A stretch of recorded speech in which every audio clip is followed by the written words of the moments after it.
வணக்கம். செய்திகள் வாசிப்பது நித்யா. இன்றைய முக்கிய செய்திகள். டெல்லி சட்டப்பேரவை தேர்தலில் கல்காஜியில் போட்டியிட்ட முதலமைச்சர் அதிஷி வெற்றி பெற்றுள்ளார்.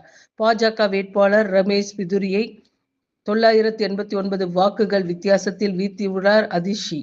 புதுடெல்லியில் கெஜ்ரிவால், ஜங்புராவில் மணீஷ் சிசோடியா, ஷகுர் பஸ்தியில் சத்யேந்தர் ஆகிய ஆம் ஆத்மியின் பிற முக்கிய தலைவர்கள் தோல்வியை தழுவியுள்ளனர். பாலியல் துன்புறுத்தல் 4 மாத கர்ப்பிணியின் சிசு உயிரிழப்பு.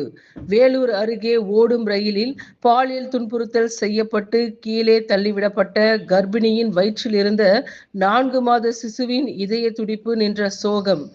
இறந்த சிசுவை அறுவை சிகிச்சை மூலம் அகற்ற மருத்துவர்கள் அறிவுரை என தகவல் வெளியாகி உள்ளன. அரவிந்த் கெஜ்ரிவால் தோல்வி அடைந்துள்ளார். நியூ டெல்லி தொகுதியில் 3182 வாக்குகள் வித்தியாசத்தில் பாஜக வேட்பாளரிடம் தோல்வி அடைந்தார் அரவிந்த் கெஜ்ரிவால். வாழ்வு தந்த வள்ளல். அரியலூரில் காசாங்கோட்டையில் மரத்திலிருந்து கீழே விழுந்ததில் மூளைச்சாவு அடைந்த விவசாயி பசுமைக்குமாரின் கல்லீரல், கருவிழி, எலும்பு, தோல், சிறுநீரகம் உள்ளிட்ட உடல் உறுப்புகள் தானமாக வழங்கப்பட்டுள்ளன. இதன் மூலம் சென்னை, கோவை, நெல்லை, மதுரை, சேலம், தூத்துக்குடி, குமரி, தர்மபுரி மருத்துவமனையில் உயிருக்கு போராடும் 6 பேருக்கு வாழ்வளிக்கப்பட்டுள்ளது.